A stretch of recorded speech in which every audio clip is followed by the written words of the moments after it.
The NBA is about to experience one of the biggest shifts it has ever seen. Luka Doncic landing in Los Angeles wasn't just a blockbuster trade, it flipped the entire league on its head. Because recently, Giannis Antetokounmpo said this: "I told my agent, get me to Luka, no excuses." Yeah, you heard that right. Giannis and his agent are actively working behind the scenes to make sure Giannis lands with the Lakers alongside Luka Doncic. Oh, and this is not another NBA rumor, because today I will be showing you exactly how Giannis and his team plan to make it happen. And once you connect these dots, there's no way you'll look at this trade window the same again. If you think the possibility of this trade happening is just another fan pipe dream, you haven't been paying attention.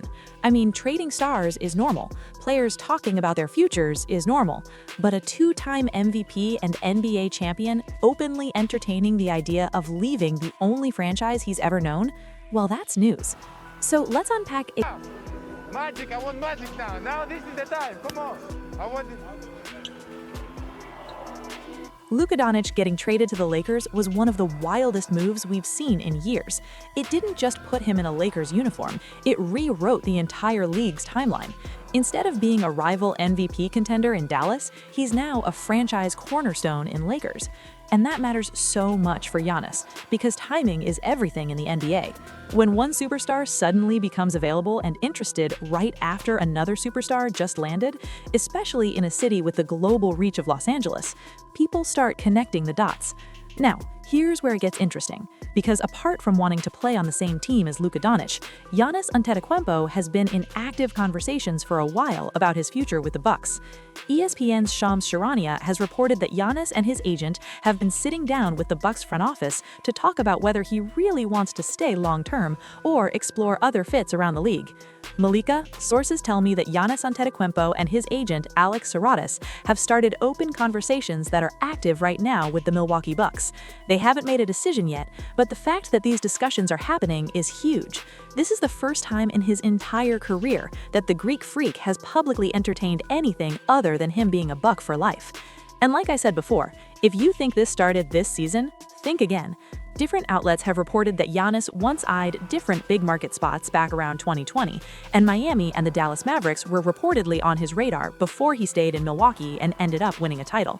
But think about the timing for a second. Luka Doncic was already the face of the Mavericks at that time. He was already an MVP-level player, already running the offense, already being talked about as the next generational superstar.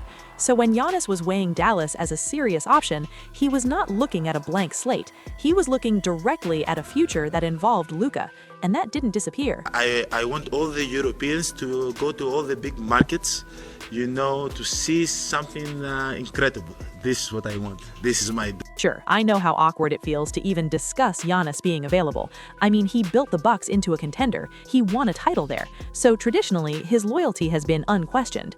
But loyalty only gets you so far when the league keeps moving around you. The Bucks are slipping, his contract gives him flexibility, and for the first time, Giannis is clearly reassessing what he actually wants the rest of his career to look like. And that's where this really starts to get interesting. Because once you stop looking at this like a trade machine problem and start looking at it like actual humans making decisions, you realize Giannis chasing Luka is not random at all. This has been building for years, and it has been happening right in front of everyone. Giannis has always talked about Luka differently. Every time Luka's name comes up, Giannis sounds genuinely impressed and sometimes excited.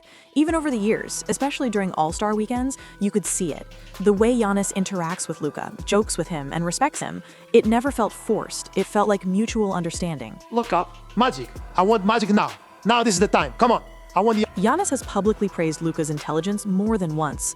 He's an incredible player, incredible talent, arguably probably one of the most talented player I've ever seen in my lifetime. It's unbelievable what he can do for himself and his team. He has also talked about how Luka sees plays before they happen, how he controls the game without needing to be the fastest or strongest guy on the floor. And that matters coming from Giannis, because this is someone who knows exactly what it means to carry an entire franchise on your back every night. So when Giannis compliments Luka, it comes from recognition, not hype. And this isn't just an NBA media thing. European outlets have been grouping Giannis and Luka together for years as the faces of European basketball. Not competitors, but the frontrunners.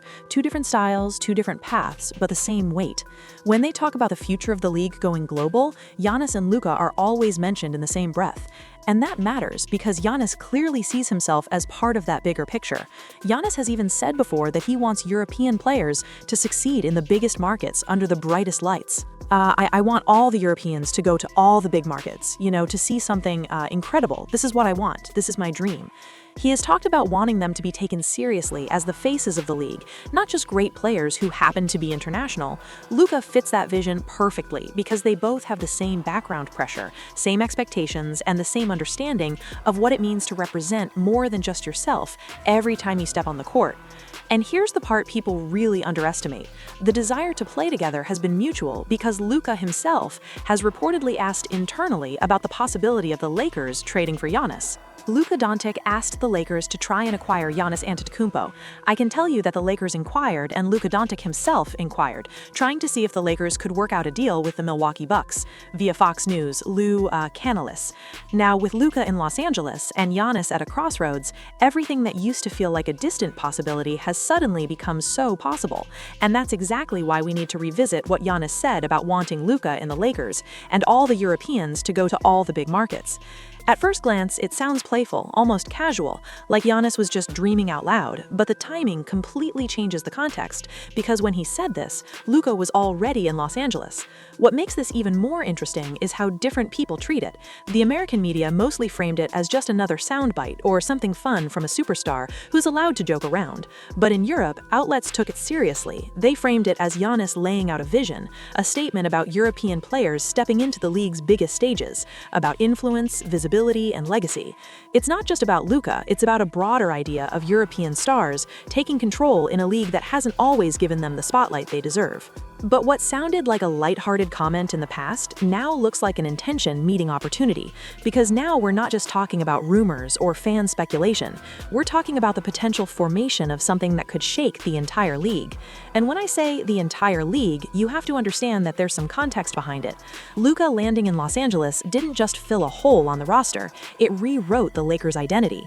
For years, LeBron James was the gravitational center. He was the guy who drew stars, dictated timelines, and made the Lakers one of the most talked about teams in the world. But LeBron is on his way out now, and the league knows it. So Luka didn't just step into a uniform, he stepped into that vacuum. Everyone and everything now orbits around him, and the Lakers went from being a team in transition to suddenly one of the most interesting teams in the NBA. But here's why that matters for Giannis. First off, Luka is young, like really young for a superstar with that kind of game. He's also crazy skilled and adaptable. He's not going to force someone else to adjust to him, and he can adjust in any situation and adapt. And that's huge for Giannis, because Giannis isn't looking to babysit anyone or be the only star carrying a team. He wants a teammate who actually complements him, and Luka checks all those boxes. And let's be honest, the Lakers didn't just get a star, they got a whole decade. Most teams would kill to have a young generational talent like Luka locked in for years, with the resources to build around him. For Giannis, that's like a green light flashing, because this is a place where he can land and still have a shot at building something insane with a teammate that he actually respects. Also, the way Luka attracts talent is completely different from LeBron. LeBron pulled stars with power and narrative, but Luka pulls stars through skill, fit, and chemistry. He's the type of player where someone like Giannis thinks, yeah, I can make this work. I can thrive here. That's the big difference. This isn't a team being built around one ego. It's a team being built around how the game actually works on the court. So yeah, the Lakers post LeBron could have been scary and uncertain, but Luka stepping in changed the whole game. He made the Lakers a real destination for someone like Giannis, someone who's chasing more than a paycheck or a ring. And if you're watching closely, that's exactly what's happening. The Lakers now aren't just rebuilding, they're suddenly the most dangerous, most attractive team in the league, and it's all because Luka is there. And that's the thing. Luka being in Los Angeles doesn't just make the Lakers attractive, it makes Milwaukee start to feel smaller by comparison. Think about it. Giannis has built this incredible career in Milwaukee. He's got a title, MVPs, all that. But even at his peak, the Bucks keep hitting walls. First, let's talk about the playoffs. I mean, even at his MVP peak, Giannis has hit the ceiling in Milwaukee. Look at the last few seasons. In 2021, they finally broke through and won the title. Awesome, right? But in 2022, they got bounced in the second round by the Celtics, despite Giannis putting up a monster 34.5 points, 11 rebounds, and 5 assists per game average in the series. And in 2023, they ran into the Bucks' biggest kryptonite, the Celtics again, and this time it was a sweep in the Eastern Conference Finals. Teams have learned how to slow him down. Giannis is still dominant, but even he knows the limitations. Winning a title once was monumental, but it didn't unlock the repeatability he's chasing.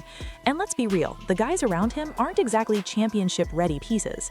Unlike the 2021 title squad that had Chris Middleton and Holiday, the Bucks have cobbled together a group that plays hard but doesn't relieve enough pressure.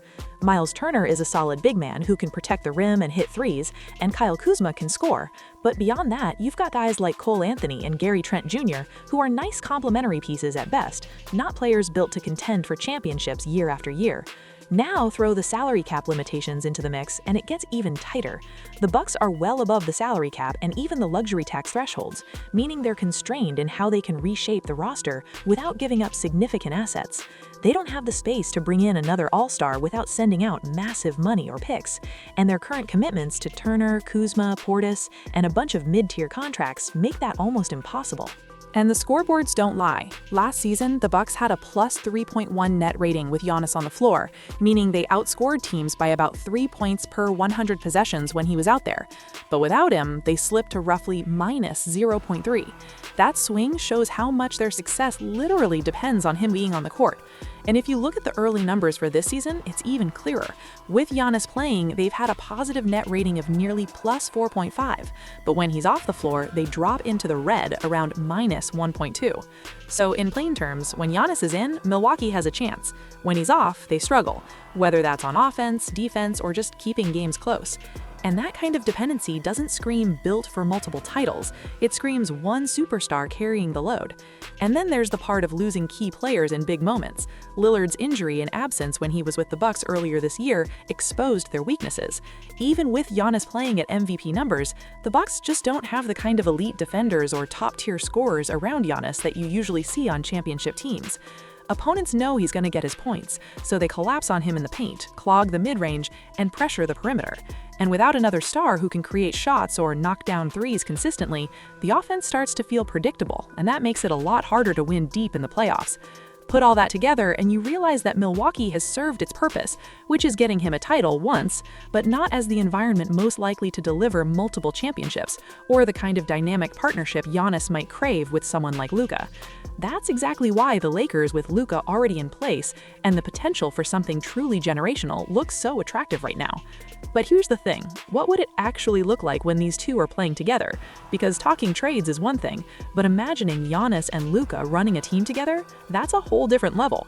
I mean, Giannis is already a downhill monster. He drives like a freight train, grabs boards, switches onto wings, protects the rim, and basically does everything on both ends. But even he can hit walls in the half court.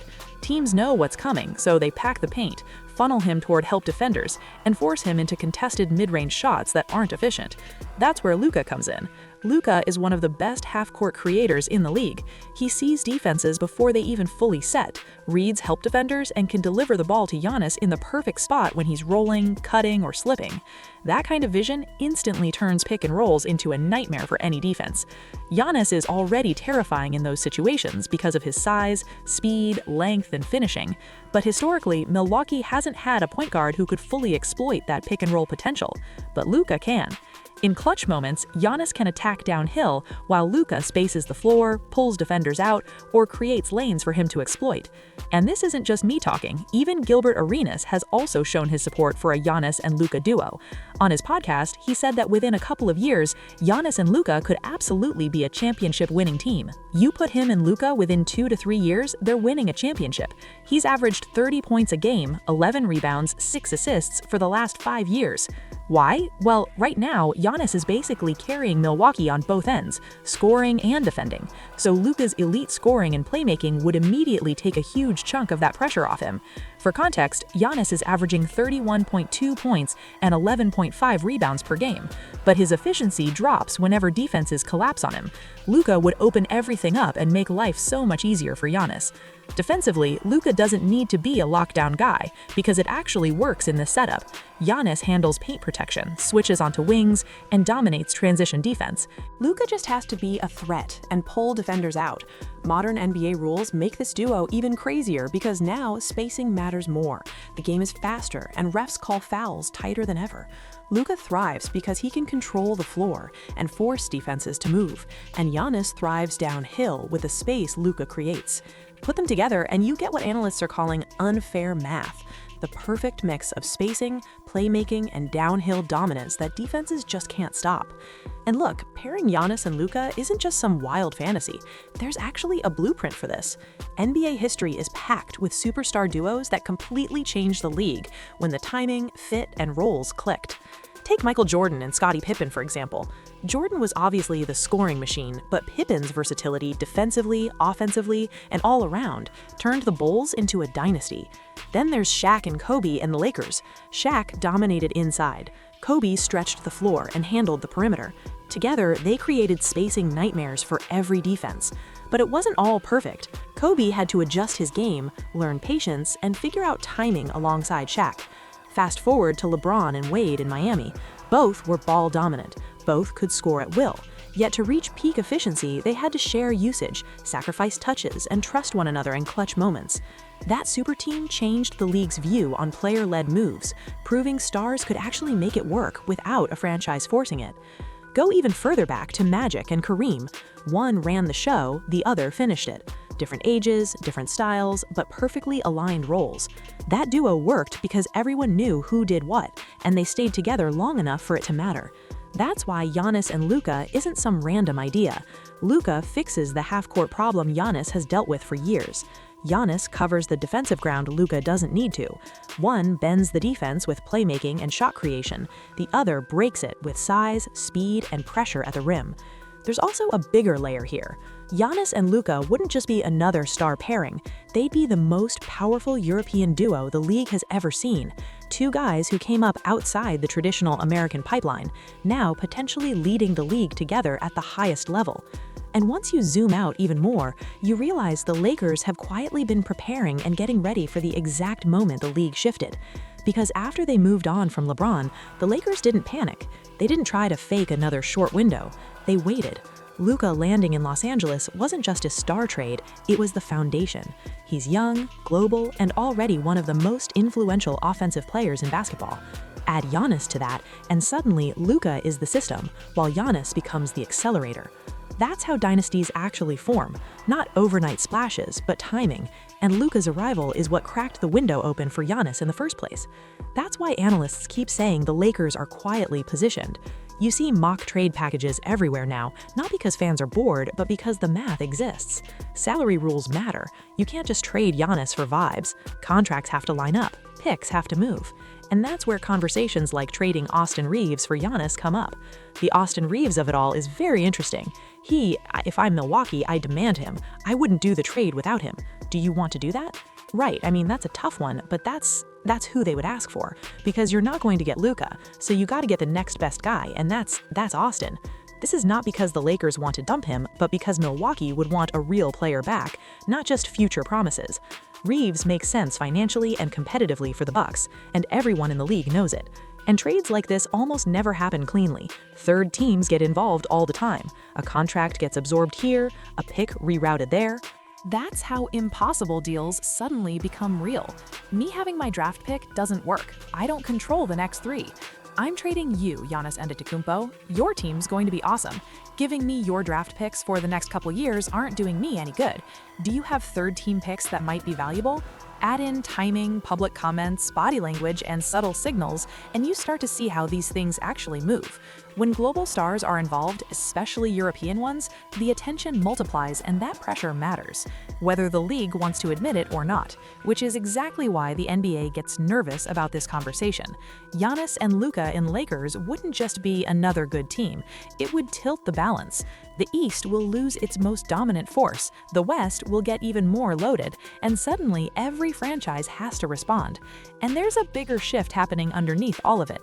Giannis, Luka, and Jokic. European players aren't just participating anymore, they're defining the league. A Giannis-Luka pairing wouldn't be random, it would be the loudest symbol yet of where basketball power actually lives now. So that's the real tension here. Should Giannis stay loyal to the place that raised him, or should he chase the best version of his career? Is this unfair Lakers privilege, or just smart positioning in a league that never stops evolving? And if this really is where everything's been heading, then maybe the most uncomfortable question isn't whether it should happen, it's whether it was always inevitable.